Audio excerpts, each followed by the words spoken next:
इस पर ज़रा गौर करते हैं कि कंट्रोल आउटपुट जो कंट्रोलर से निकलेगी, ये वाली S P minus P B, ये एरर सिग्नल जनरेट हुआ। अब उस एरर सिग्नल की क्या हो रही कंडीशनिंग, क्या हो गया, पहले के सी से मल्टीप्लाई हुआ, ठीक है, के सी से मल्टीप्लाई होने के बाद देखें डायरेक्ट आगे चला गया प्रोपोर्शनल में, इंटेग्रल में इंटीग्रेट हो गया 1/t इंटीग्रेशन से, और डेरिवेटिव में क्या होगा, टी डी से मल्टीप्लाई हो गया डी टी के साथ। तो इसकी इक्वेशन क्या आ गई आपकी, के सी कॉमन निकालें, E plus proportional plus integral 1/ti, ये इंटेग्रल टाइम है और ये डेरिवेटिव टाइम है। एक तो ये इक्वेशन है।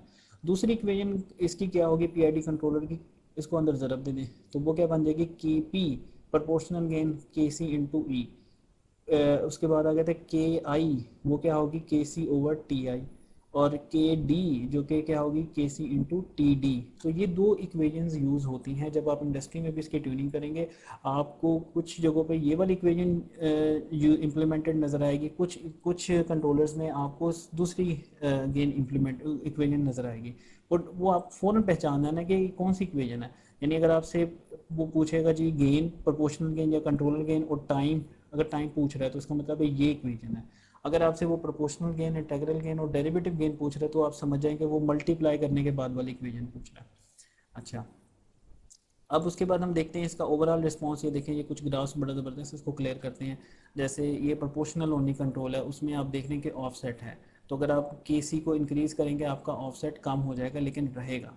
अब ये कैसे रिमूव होगा, ये रिमूव होगा आपका पी आई कंट्रोल से। जैसे यहाँ पे देखें ये पी कंट्रोल है, पी कंट्रोल के बाद पी आई कंट्रोलर में क्या होगा कि इंटीग्रेशन आपने ऐड कर दी तो ये आपका सेट पॉइंट को अचीव करना शुरू, कन्वर्जेंस होगी इसमें, इसमें कन्वर्ज कर रहा है आपका सिस्टम। कन्वर्ज तो खैर इसमें भी कर रहा है लेकिन दोनों सिस्टम कन्वर्ज तो कर रहा है, ये स्टेबल सिस्टम है, कन्वर्जेंस से मुराद है स्टेबिलिटी। तो दोनों सिस्टम्स बेसिकली स्टेबल हैं, लेकिन इसमें क्या है कि इसमें ऑफसेट है और पी आई कंट्रोलर में ऑफसेट नहीं है। अच्छा, अब नेक्स्ट आते हैं आपका पीआई और पीआईडी कंट्रोल।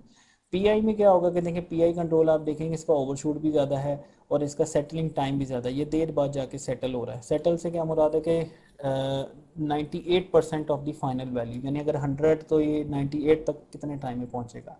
और पीडी कंट्रोलर है, उसमें आप देखें कि पीडी कंट्रोलर में आपका डेरिवेटिव की वजह से इसका ट्रांजिएंट रिस्पांस इंप्रूव हो गया, यानी इसका ओवरशूट भी कम हो गया और इसका सेटलिंग टाइम भी जल्दी आ गया, ये देखें जल्दी सेटल हो गया। तो ये है पीआई और पीआईडी में फ़र्क।